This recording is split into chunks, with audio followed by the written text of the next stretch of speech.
What is going on, guys? Welcome back to another Division 2 build video. Today's video or build, we're going to be going over a skill kill build. I know a lot of videos, just pure DPS, and I love my pure DPS build. I solo heroic control points with it.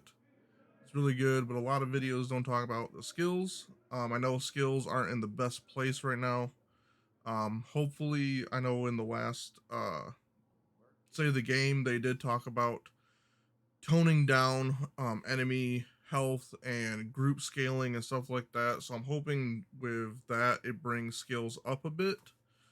And I have a lot of fun with this build in group play with some friends. We usually have a friend running DPS and some healing, and then I can run my hardwire skill kill build and just kind of bring targets out of cover if they're ducking down.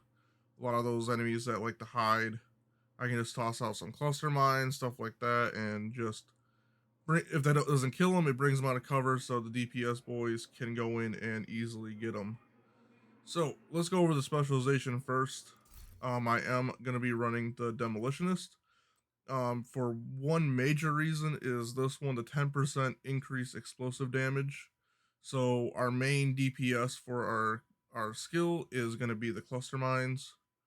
So this is going to help increase that, as well as this is killing enemies with explosions, adds 3 to the ammo bar for my signature weapon, which is going to be the big boy grenade launcher, which does pretty good damage as itself. So with killing enemies with explosions, we're going to be getting more ammo for our grenade launcher to use that more. So those are those two skills are the main reason why we're using it. There's really not. I mean, this is nice. Ignore explosions isn't too bad. When your armor's reduced to 0, it refills your main weapon ammo, which isn't a huge deal. And that's about it. Like I said, it's mostly just for the explosive ordnance, and that's about it. Explosive ordnance and this, as well as the grenade launcher, is going to be very nice for this build.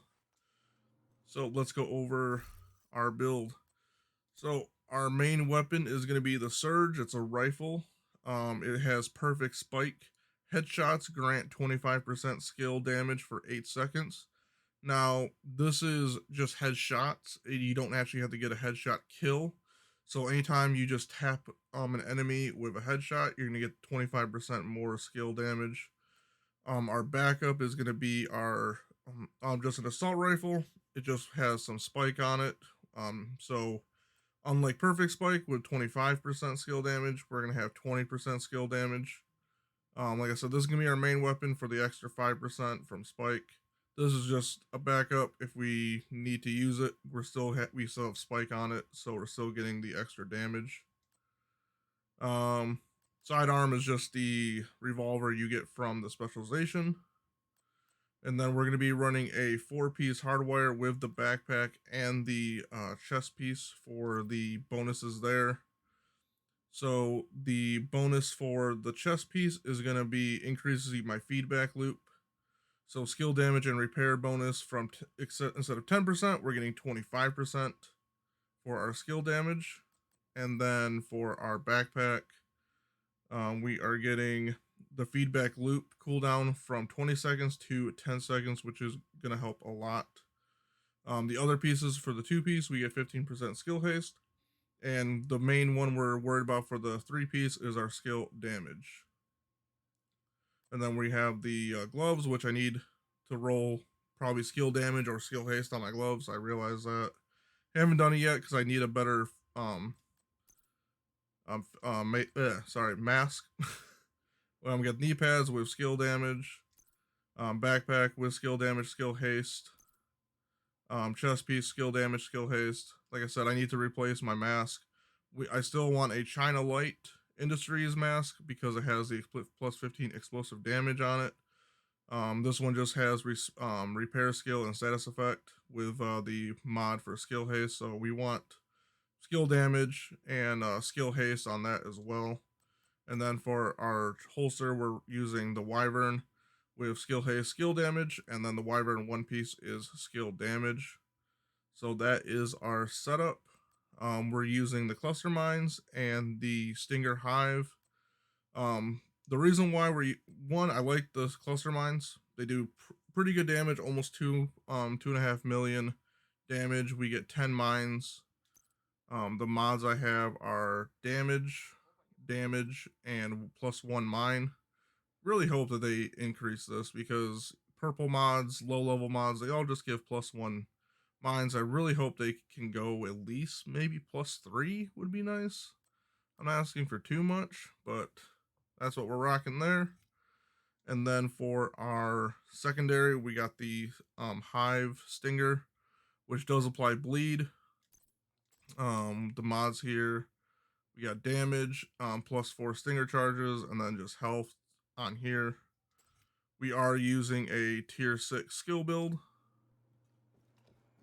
So let's go down and show how the hardwire works and why we want to use the Stinger Hive. So we are on heroic already. We're going to put this on to very hard. Let me show you that we are on heroic difficulty here. Heroic. So we're going to come over here. We're going to pop down our seeker mines. Activate our spike.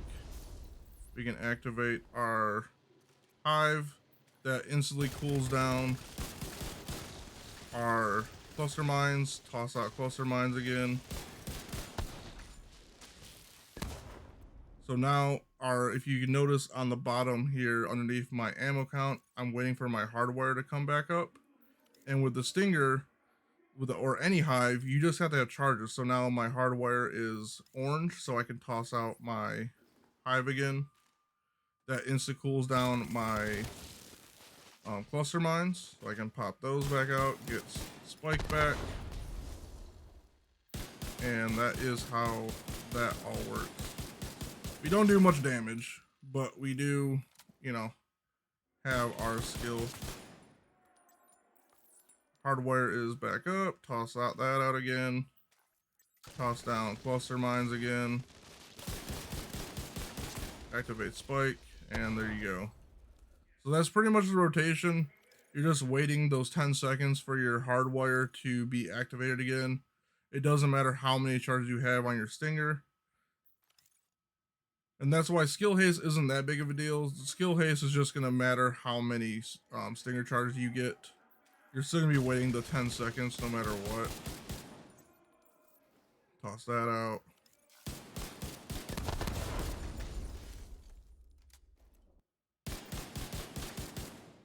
Boom. So that is it. That is the build. I have run this, but I haven't run this build on heroic yet. I have run it on challenging. It works pretty well. Like I said, it's more of a group play. I don't know if you're gonna be able to do solo stuff with it, but I mean, it's definitely possible. You're just kind of at the will of all your cooldowns and stuff like that, because you're not doing much damage with just your weapons themselves. I mean, you're only doing 184,000 to the head, so pretty low damage. I mean, with a full DPS build, with my LMG, I'm doing almost 600,000 a hit with an LMG. This is a rifle, so very low damage, but very high damage for the skill. And with the updates coming out that will hopefully reduce the enemy health a little bit, as well as the group scaling, I think this build could work out very well in the future. So hopefully you guys like it. If you did, drop a comment, leave a like, subscribe, all that good stuff, and I'll see you guys in the next one.